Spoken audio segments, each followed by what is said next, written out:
जिस तरह से ईस्ट इंडिया कंपनी अपने हिंदुस्तान पर राज किया, उससे कई गुना खतरनाक कांग्रेस किया। उसके बाद जनता पार्टी किया। उसके बाद अभी बीजेपी तो पूरा नष्ट ही कर रहा है। जितना भी कानून है, इन लोगों ने कानून में कुछ कुछ नया नया कानून हम लोग के लिए जोड़ा है। जितने भी कानून है सब अंग्रेज से प्रभावित हुआ कानून है। मेरे पास इसका सबूत भी है। कानून ईस्ट इंडिया कंपनी ने ही सारा कानून लगाया था। ईस्ट इंडिया कंपनी कम से कम 12 से 15 कानून लाया था।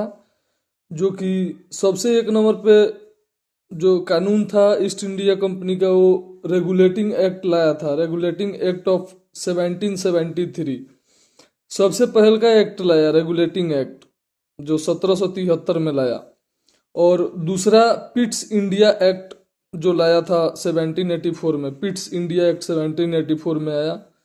तीसरा चार्टर एक्ट ऑफ 1793, 1813, 1833, 1853, ऐसे चार्टर एक्ट ऑफ, चार्टर का जो एक्ट था वो चार चार जोड़ा गया था। जो चार्टर एक्ट था उसमें चार चार्टर एक्ट था, जिसमें 1793 था, 1813 था, 1833 था, 1853 था। उसके बाद जब ईस्ट इंडिया कंपनी के हाथ से ब्रिटिश हाथ में गया, उसके बाद ब्रिटिश इंडिया का लाया हुआ रूल सबसे पहल का government of India act 1858, Mangal Pandey के फांसी के बाद।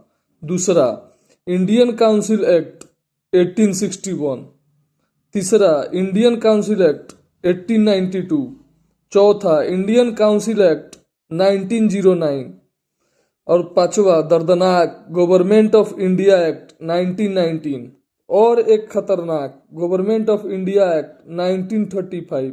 उससे भी खतरनाक इंडिया इंडिपेंडेंस एक्ट 1947। इन्होंने तमाम तमाम तमाम बहुत सारे एक्ट लाए ईस्ट इंडिया कंपनी और ब्रिटिश सरकार ने। और आज जो ये कानून लाए हैं, इन्हीं कानून में ये लोग हम लोग के लिए नया नया कानून और जोड़ते हैं, हम लोग को परेशान करते हैं। इसलिए बोलते हैं भैया, सरकार जिसका भी हो, या कांग्रेस हो, जनता पार्टी की हो, आम आदमी पार्टी की हो, सीपीआईएम की हो, उसके बीएसपी का हो, बीजेपी का हो, कोई का भी हो, सब हम फर्स्ट फैमिली फर्स्ट वाले हैं। जितने ब्रिटिश राज का ये रूल था, सब आज भी ब्रिटिश राज का ही रूल चल रहा है। एक और हम कहना भूल गए थे, the Indian paper currency act 1882 आया है, उसको भी पढ़िएगा। उसमें कागजी मुद्रा के बारे में बोला गया है। हम सारे आवाम से यही कहना चाहते हैं कि कोई ना बीजेपी का गुण गाए, ना कांग्रेस का गुण गाए, ना आम आदमी पार्टी का गुण गाए, ना बीएसपी का गुण गाए, ना राजद भाजपा, कुछ नहीं। कोई, सब के सब एक हैं, सब के सब साथ रहते हैं, सब के सब साथ खाना खाते हैं। ये सब सिर्फ जनता को चूतिया बनाते हैं, और जनता चूतिया बनने लायक है, जनता चूतिया बनती है। भाई मेरे लिए तो हिंदुस्तान फर्स्ट है। मेरे लिए तो हिंदुस्तान फर्स्ट है। हम अपने हिंदुस्तान के लिए जीते हैं, ना कि किसी नेता मंत्री के लिए जीते हैं। नेता मंत्री से ना मेरा कभी संबंध है, ना कभी संबंध रहेगा, कभी नहीं, आजीवन भर कभी नहीं। हम नेता में एक आदमी को नेता मानते हैं, सुभाष चंद्र बोस। सुभाष चंद्र बोस ऐसा नेता ना कभी आएगा और ना कभी हो पाएगा। बस इंडिया के लिए जियो, इंडिया का खाते हैं, हम अपना खाते हैं। हम अपने इंडिया में अपना अन्न उपजाते हैं तब खाते हैं, किसी सरकार से भीख नहीं मांगते हैं।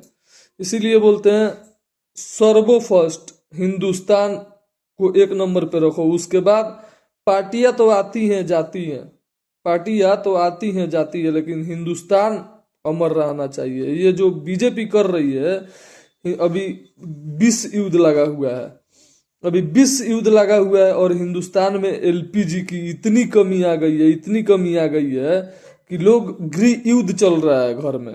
एलपीजी के लेके गृह युद्ध चल रहा है, लेकिन अभी भी हम लोग नहीं समझ पा रहे हैं।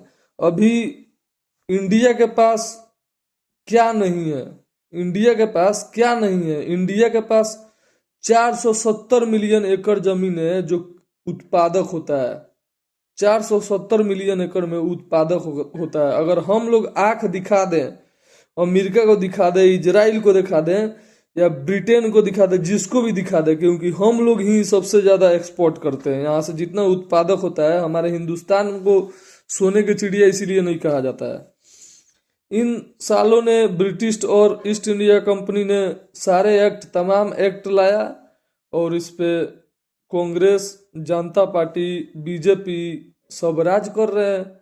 आज 148 करोड़ के ऊपर राज कर रहा है, हम लोग राज करवा रहे हैं। मेरे लिए तो भाई हिंदुस्तान फर्स्ट है। कोई कुछ भी बोलेगा, हम तो सबको रे लेंगे, चाहे जिसका सरकार हो। जो गलती करेगा उसका रेलाई होगा, चाहे इसके लिए जो कुछ हो।